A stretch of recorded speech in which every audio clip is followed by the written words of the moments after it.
Fulton J. Sheen, God and Intelligence. If you enjoy this book, please consider sharing with a friend. Thanks. B. Continuation of the spirit of modern philosophy. B. Divinization of human nature and the humanization of God. Traditionally, there had been recognized a double perfection of human nature, one natural and the other supernatural. The natural perfection is the complete development of the natural power in the knowledge of the highest truth and in the union through love with the highest good. It is not the attainment of God sub ratione deitatis. It is the object of the supernatural order. The supernatural perfection is effected through a gratuitous gift of grace by which we are made partakers of the divine nature, adopted sons of God, heirs of heaven. The supernatural order exceeds the powers, the nature, the capacity, and the merits of the natural order. It is, in the strictest sense, a something not due to human nature, an indebitum. There is a greater difference between the state of a soul without grace and a state of a soul in grace than a soul in grace on this earth and a soul enjoying the glory of heaven. Grace is such a precious gift that it is worth more than all creation. As we cannot know the intimate nature of Michelangelo by looking at his statue of Moses, so too we cannot know the intimate nature of God by regarding his works, the visible universe. But thanks to this participation of the divine nature through the gratuitous gift of God, our nature becomes, in an analogical sense, deified. As St. Augustine has put it, God became man in order that man might become God.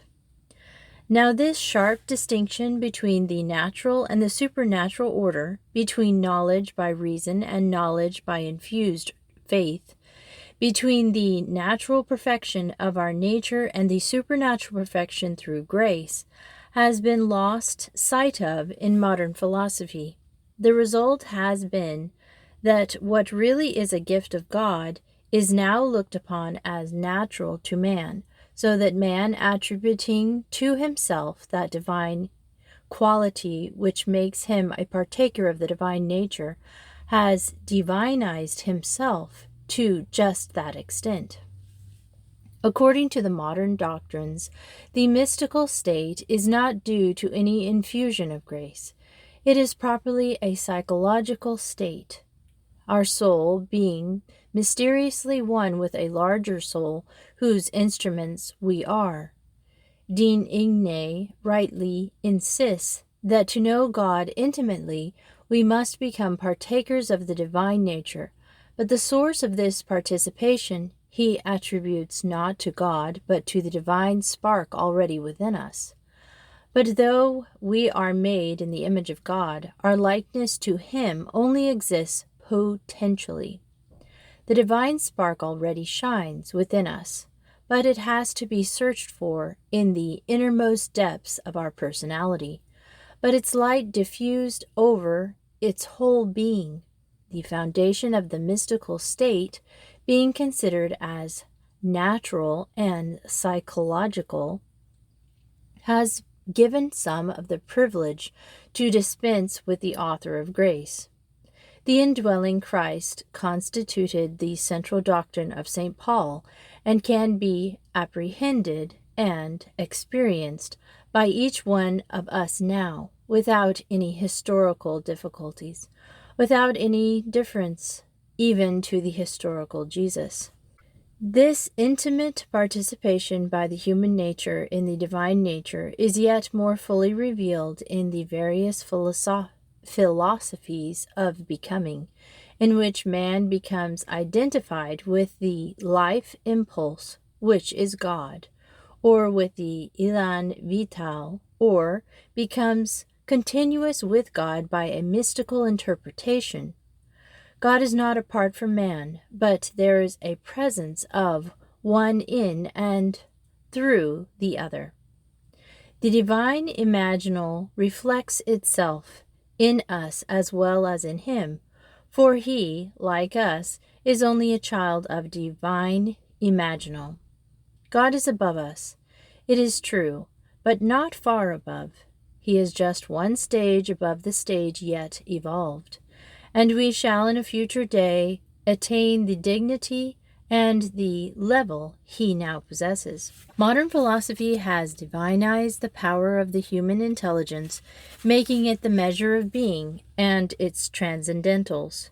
It has divinized human nature by confusing a gift with a claim, that is, by returning the gift of grace and participation in the divine nature into a claim and a debitum to human nature, and a natural consequence of its psychological structure. This divinization of man has for its counterpart, as we hinted in the beginning of this chapter, the humanization of God. If we increase, God decreases in our estimation. Man has made himself like unto God.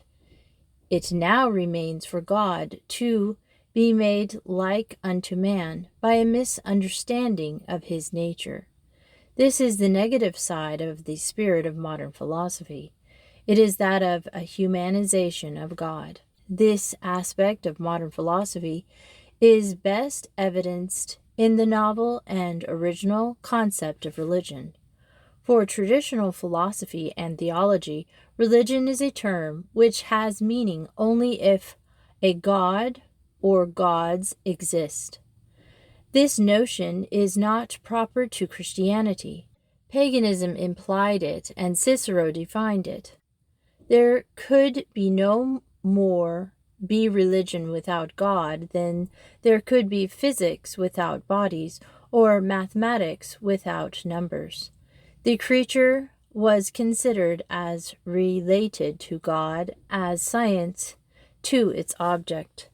The object is not relative to the science. It can exist without a science. Life would exist whether biology ever existed or not. So too, God can exist without us. As the rays of the sun cease with the setting of the sun, so would our existence cease without the conversation of God. We are therefore dependent on God. This dependence begets religion. Religion is intelligible only in function of a God. Thus St. Thomas, quoting Cicero and St. Augustine, the pagan and the Christian, states religion to be a relation to God, to whom we are bound as to an unfailing principle. But the notion has been changed. The idea of dependence on a supreme being has been lost. Instead of being rays that disappear with the setting sun, we are rays that survive in the virtue of our own sufficiency. Professor Hornell, in his study on contemporary metaphysics, notes also that this new notion of the relation between God and religion is one of characteristics of contemporary thought. A German historian has been so struck by it as to give it special mention as a trait of modern thought. The modern conception of the relationship between God and religion can be understood only in the light of the new definition of religion. To retain the term religion in the traditional sense, and still to maintain that we proceed from religion to God, would result in confusion worse confounded. Religion has lost the meaning which it has always possessed. Today it means a relation as of old, but not necessarily with God. God is no longer conceived as the starting point of religion. Rather, it is man. Man is the center around which religion revolves, and not God. We are the highest examples of individuals, and therefore the solution of all riddles is to be found within us. Religion is the pure embodiment of the practical motive.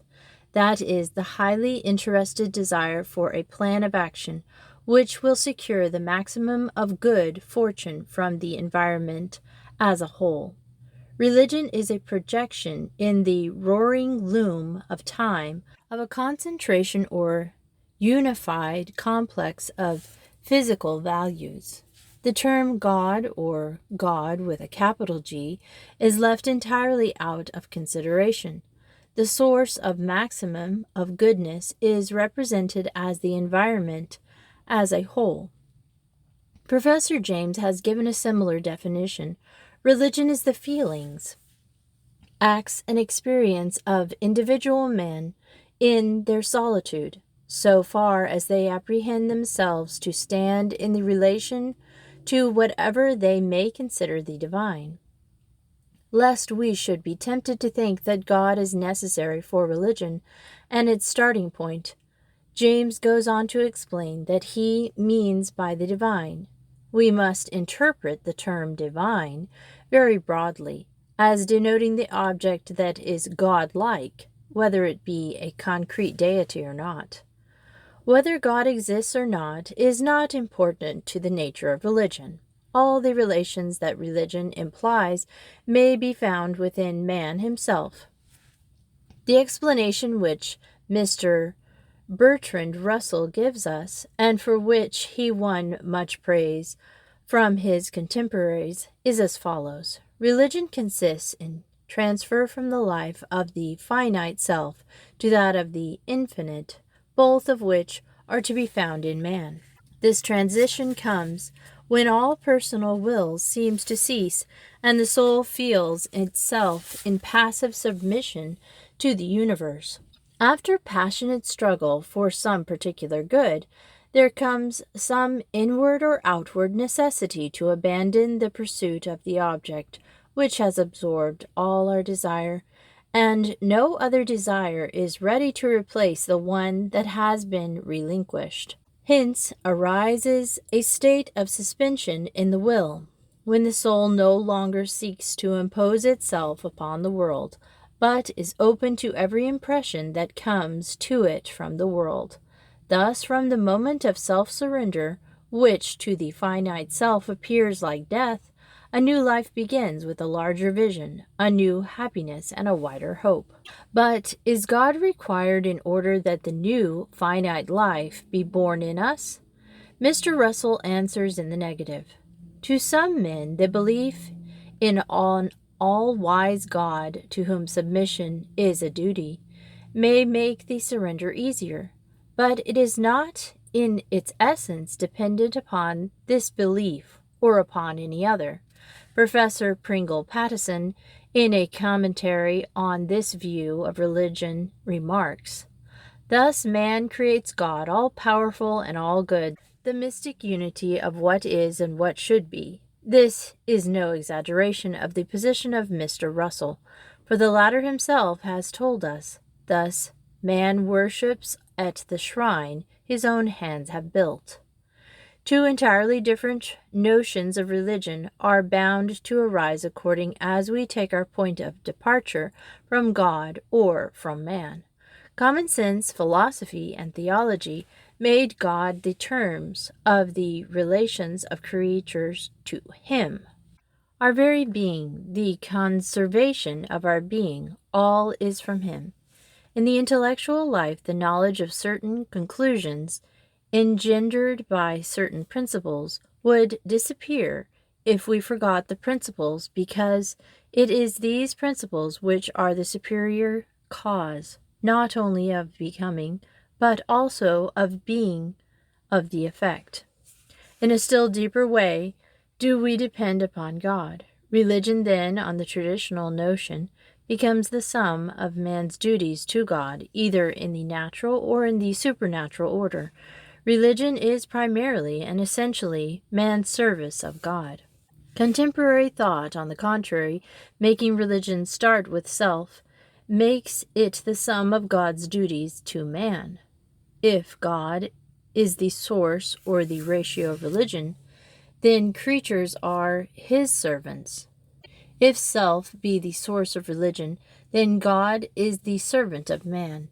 If God is mere appearance in the absolute and will eventually be lost in it, if finite selves are eternal and having a being independent of God, if God is a mere child of the imaginal, a creation of our desire, a being who learns from us how to be more effectively faithful to his own greater tasks, and whose very character depends on our acts, a mere primus inter pares, without foresight of good and evil, facing the blackness of the unknown and the blind joys and confusions of life.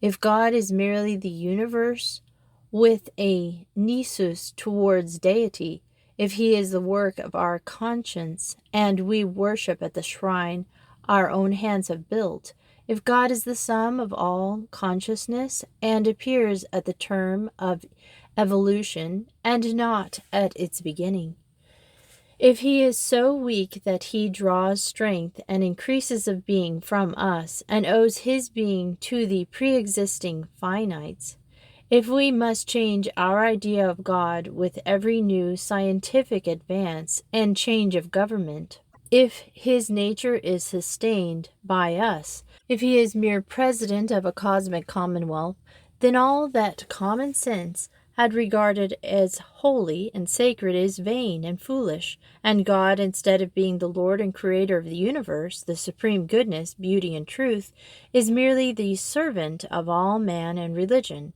whose real end is to express the dependence of man on God, now becomes the dependence of God on man, whether God be real or a mere creation of our consciousness. We are no longer the mere puppets of God, as Dr. McGiffert reminds us, but rather God makers. Hence all adoration is looked upon as childish and unworthy of God as well as of man. Professor James has told us that a God who can take the delight in toy shop furniture, tapers, and tinsel costume, and mumbling and murmuring, and finding his glory enhanced thereby, seems intolerably bald and chalky and bleak. We are no longer the subject of God, but his intimate partner. It is, I believe, felt that we help to sustain the nature of God. Man and God are business partners, sharing one another's losses and profits. This whole modern conception is concisely summed up in the following sentence, which represents the priority of man over God, in the business of which God is really the silent partner. We and God have business with each other.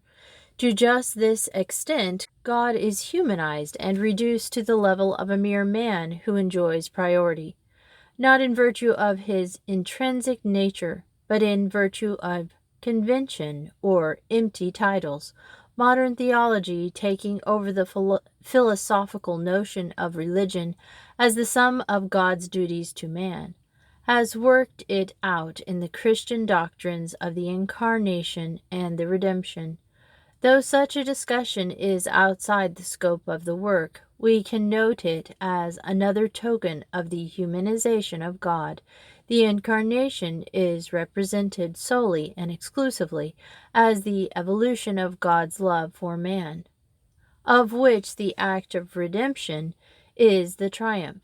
There is no question of justice nor genuine justification involved.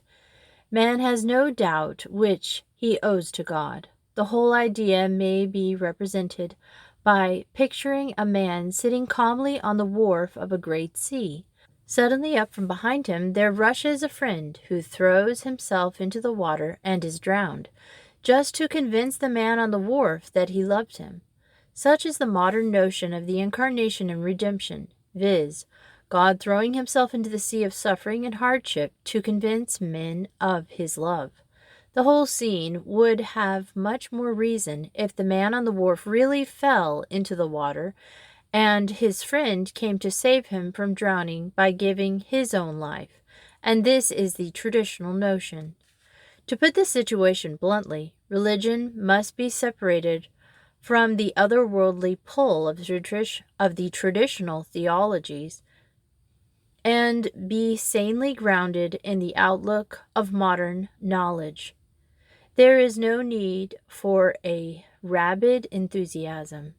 The truth is, rather, that mankind is outgrowing theism in a gentle and steady way until it ceases to have any clear meaning.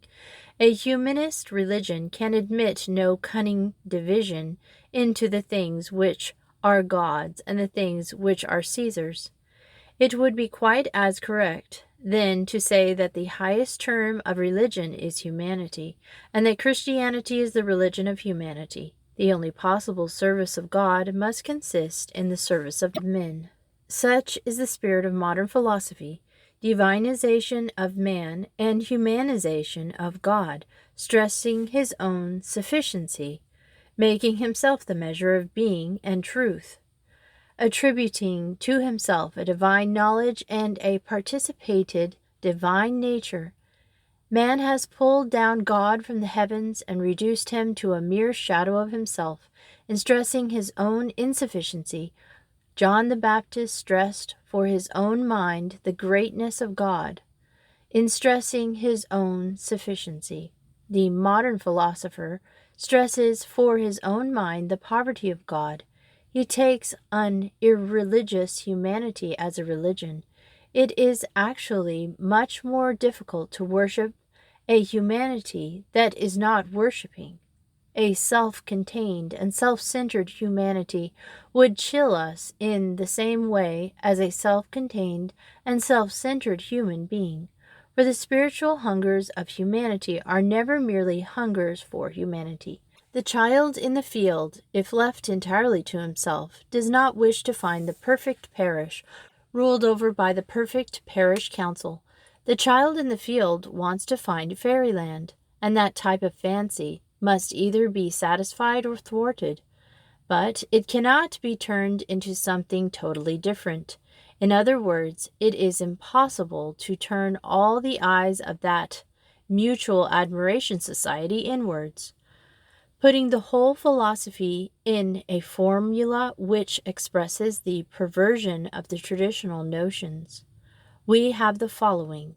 Mind is confused with being, grace is confused with nature, man is confused with God. Or, in one simple formula, contrasted with the traditional notion, it may read, we take God's measure, God takes our measure.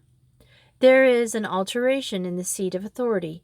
It is the transfer of the seat of authority from God to man, and a transfer of the measure from God to man.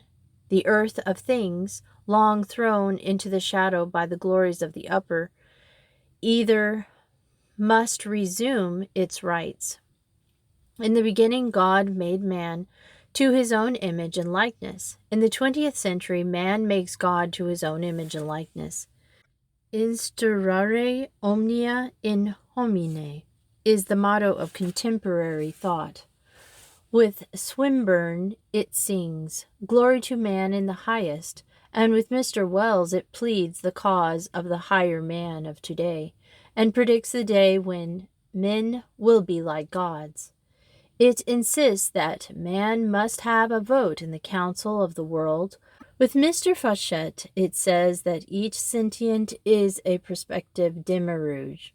The historic mission which it fulfills is to prepare the advent of a humanity sitting in the visible world as in the temple of God, and showing itself as if it were God himself.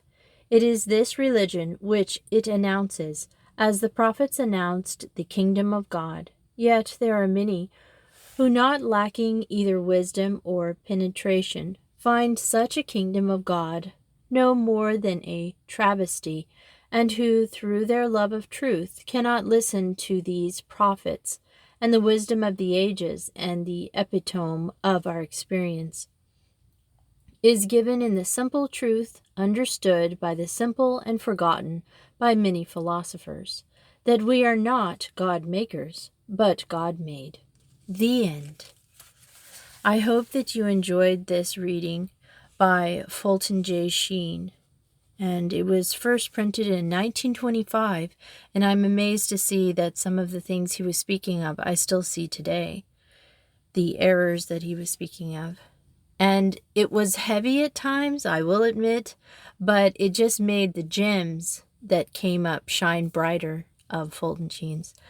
And if you get a chance to get a copy of this book, it's the full title is Fulton J. Sheen, God and Intelligence in Modern Philosophy, first printed in 1925. And it would help a lot to understand because the quotes of the people he is talking about, it's easy to see when you're reading, but when I'm reading it too, it's hard to understand. It also has quite a few notes in the back, which reference where he got many of his ideas from. So thanks so much for listening, and we're going to start a new book on Sundays, something to do with religion, so join me for that, and thanks for listening to Miss Retro Reads.